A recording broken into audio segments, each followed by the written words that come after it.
Overflows. The master-disciple intimacy, the ultimate. Really, a disciple will be able to find a master. The relationship between a student and a teacher is that of a head. However, a relationship between disciple and a master is that of heart. It is a love relationship, mad in the eyes of the world, utterly mad. In fact, no love is so total as the love that happens between master and the disciple. Even in ordinary love, the beloved appears to be divine, and the relationship between a disciple and a master is very deep love relationship. A master knows how to relate to a disciple at various levels and also guide effectively the disciple along the path. You fall in love with the master, and nothing is wrong in that. And when you fall in love with the master, you start worshipping. But the master takes it only as a game. To be a disciple is one of the most delicate mysteries of the existence, not understood really ever. No definition is possible of a disciple. However, only a few hints can be given. It is just like fingers pointing to the moon. Remember not to cling to the fingers. Look at the moon and forget the fingers. A disciple is a rare phenomenon. It is very easy to be a student because the student is searching knowledge. The student can only meet the teacher. However, he can never meet the master. The reality of the master will remain hidden to a student. The student functions from the head. He functions logically and rationally. He gathers knowledge and becomes more and more knowledgeable. Finally, in his own turn, he will become a teacher, but all that he knows is borrowed. Nothing is really his own. A student has not yet known his original face. He knows about God, but he does not know God himself. He knows about love, but he has not yet loved himself. He knows about poetry, but he has not tasted the spirit of the poetry itself. He may talk about beauty, he may write treatises on beauty, but he has no vision, no experience, no existential intimacy with beauty. He has never danced with a rose flower. The sunrise happens there outside, but nothing happens deep within his heart. That darkness inside him remains the same as it was before. He talks about concepts while he knows nothing of truth, because truth cannot be known through words or scriptures. A student is interested only in words, scriptures, theories, systems of thought, philosophies, and ideologies. A disciple is a totally different phenomenon, indeed, a rare phenomenon. A disciple is not a student. He is not interested in knowing about God, love, or truth. He is interested in becoming God, in becoming love, in becoming truth, Remember the difference.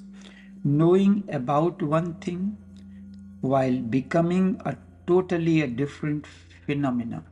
The student is never ready to take any risk. The disciple is going into the uncharted seas. The student is miserly. He is a hoarder. Only then he can gather knowledge. He is greedy. He accumulates knowledge as the greedy person accumulates wealth. Knowledge is his wealth. The disciple is not interested in holding. He wants to experience, wants to taste, and for that he is ready to risk all he has. The disciple will be able to find a master. The relationship between the student and a teacher is that of a head, and the relationship between master and disciple is that of heart. It is a love relationship, mad in the eyes of the world. In fact, no love is so total as the love that happens between master and disciple. The love that happened between John and Jesus, the love that has happened between Sariputta and Buddha, Mahakashyap and Buddha, Arjun and Krishna, Chuang-Tzu and Lao Tse, Bodhidharma and Huineng. These are real love stories, the highest pinnacle of love. Slowly and slowly, the disciple starts melting into the master. The disciple destroys all distances between him and the master. The disciple yields, surrenders, and the disciple effaces himself. He becomes a non-entity, becomes a nothingness, and in that nothingness, the heart opens. In that absence, his ego has disappeared, and the master can penetrate into his being. The disciple is receptive, vulnerable, unguarded. He drops all armors. He drops all defense measures. He is ready to die. The master says, die, and he will not wait for a single moment. The master is his soul, his very being. His devotion is unconditional and absolute. His devotion is unconditional and absolute. And to know absolute devotion is to know God. To know absolute surrender is to know the secret-most mystery of life. The word disciple is also beautiful. It means one who is ready to learn. Hence the word discipline comes. Discipline means creating a space for learning. And disciple means being ready to learn. Who can be ready to learn? Only one who is ready to drop all his prejudices. If you come as a Christian or a Hindu or a Muslim, you cannot be a disciple. If you simply come as a human being with no a priori prejudice or conclusion, with no belief, then you can become a disciple. A disciple is the rarest flowering of human consciousness, because beyond the disciple, there is only one peak more, the master. And one who has totally a disciple one day becomes a master. Disciplehood is a process of becoming a master, but one should not start with the idea of becoming a master. Otherwise, one is going to miss, because then it is again an ego trip. One should come simply to evaporate. You have lived through ego, and your life has been just a misery and nothing else, a saga of conflict. Enough is enough. One day the realization comes that I have wasted a great opportunity by constantly listening to my own ego. It has been driving me onto unnecessary paths and which led nowhere, and it has been creating 1,001 miseries. The day one realizes this, the ego is the root cause of all misery and conflict. Immediately he starts searching for a place where ego can be dropped. The master is an excuse to drop the ego.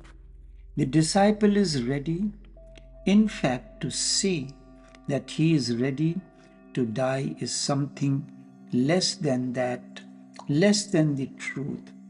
The disciple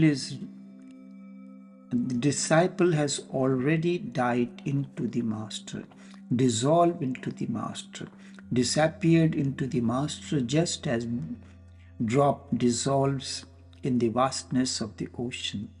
It is not going to happen in the future. It has already happened. It has happened the day disciple accepted the master as his master. And since then, he has been no more. Only the master lives in him. So master and disciple is a unique, delicate, and the beautiful interaction, relationship, or whatever you may call.